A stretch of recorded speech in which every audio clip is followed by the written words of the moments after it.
first day I stepped into a class, I was teaching 25 preschoolers, and I went home and cried my eyes out and said to my mother, how did you ever raise 5 children? Because I can't do this. I have to quit. I have to leave. My first day of teaching. And it was a real struggle the first year for me, just getting to know the kids. It had nothing to do with the curriculum. My problem was I wanted to be everybody's friend. And my mother was very influential in telling me, you're not their friend, you're their teacher first. And that has stayed with me forever.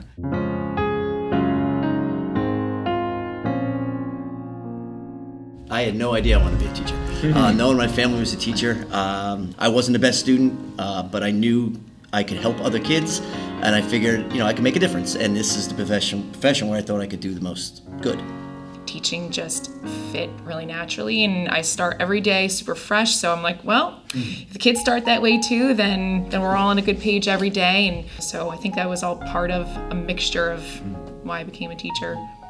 When you're in elementary school and you have that one teacher that just was there for you and listened to you and always had the encouraging words and just gave you that feeling that, hey, one day I want to do this. So I have a finance degree, and I worked in finance for a while, and I just wasn't built to be in a cubicle box. Like, I'm too physically active, and I love teaching, so I was like, what am I doing? So it was a big step to actually give up a good salary and a secure job to go back to teaching. But that's when I figured I had to do it while I was young. If I waited too long, the longer you wait, the harder it is to pull that trigger to do it. So that's what got me into it. Always treat your students like you would want your own children to be treated. And since becoming a parent, I see myself as more of a mother to my students than just a teacher. I take care of them. I look after them in ways that it's not just about instruction and consequences. It's about how do I mold the kind of child I would want my own child to be. And I think you take so many different roles in a day. Being a teacher, sometimes you're their friend, you're their mentor. You have this trust and relationship with your students that they're like your own kids. Your words and your actions matter. That's right. Because they affect them. So to be constantly on and doing that and realize the importance of what you're doing it can be emotionally draining. I think there are different moments as we're teaching that kind of stand out. I can think of several students that definitely had an impact on me personally, just because of experiences they were having at home that, especially when they're elementary school students, a lot of stuff that happens at home kind of trickles in. They're not as good at hiding things, so I feel like those being able to help students, those are the kinds of things that kind of stand out more than winning Teacher of the Year.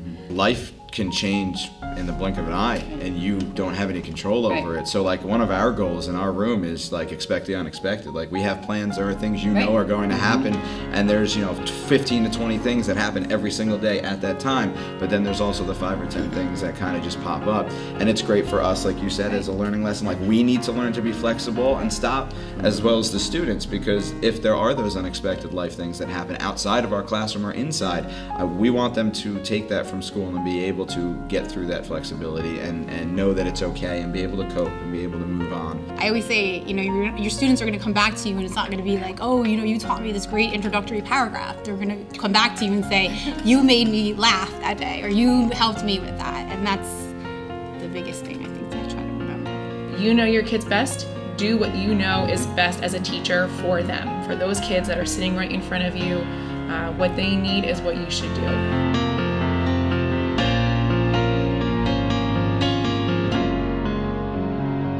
That's the great thing about teaching is you can work so hard on just making up a lesson plan, writing verbatim what you're going to say. All right, 9:05 I'm doing this, 9:10 I'm doing this, 9:15 all right.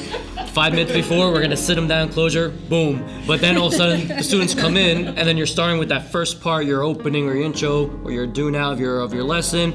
And then you notice that it's completely not as exciting, and the students aren't reacting what you. And it's like, All right, well, what are you? All right, now you're just going on a wing, but you still accomplished the same goals. Students still, understood what the goal and met their objectives. When you think about how many times a day you have to make those split-second decisions on the fly, and you better be good, it better be the right decision, and you're just constantly doing that all day long.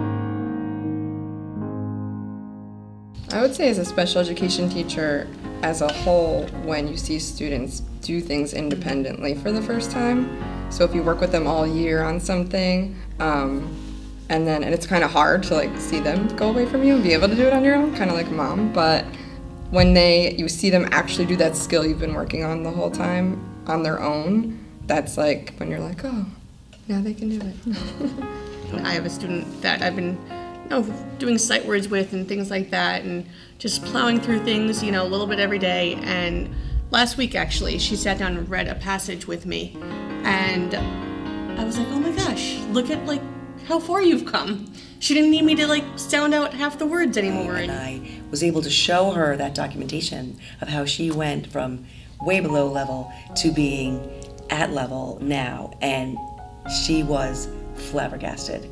This year I've had the most challenging student I've ever had in 18 years. And one day I was helping him clean out his desk because he was unable to do it himself. And I found a piece of writing from Writer's Workshop, and it said, or I love my teacher and she loves me. And it was just about his job, and he lost his fish and he gets to feed the fish. And it was just a really well-written piece, and I don't know, I was very moved by it because it was not anything I would expect to come out of him.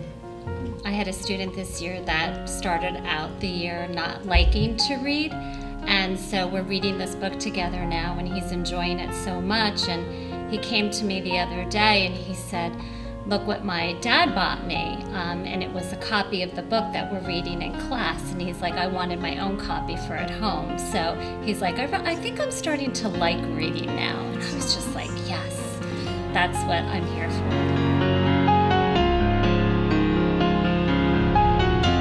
When my principal told me that I was nominated, I was, of course, excited, but then I thought about all the teachers in my building that were nominated besides me, and I'm thinking, wow, there's so many hardworking teachers, and they're all so unique and different.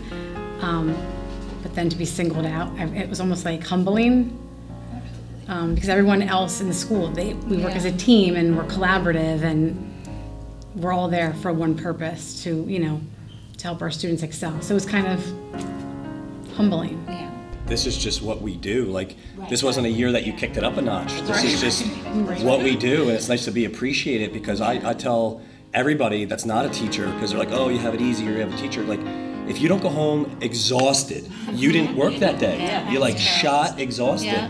And you go above and beyond every day. I've been doing it for 19 years, above and beyond, and for finally to get some recognition for it, it's a little energy boost. It really did, when you're having a tough day, you think back to this and it helps you motivate you get through that day. I think the relationships in general of all the kids, and in middle school I know I have them as 6th graders when they come in as babies, and then I see them as 7th graders and 8th graders, and in 6th grade, when they're in 6th grade, you're like, oh man, I don't know if they're gonna make it. And then you see them as 7th and 8th graders, wow, look how much they've changed in 2 and 3 years.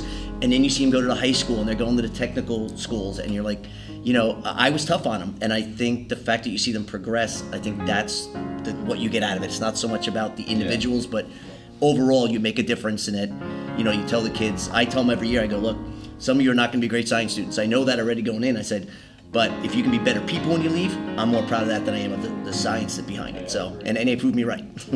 In high school, it's really cool to get to see them all graduate and go to their prom and win awards, and they become these little young adults, and you were a part of that, and that's really cool. But so many of the high school kids are still like, I don't know what I should do with my life. What should I do? And I'm like, maybe you should be a teacher.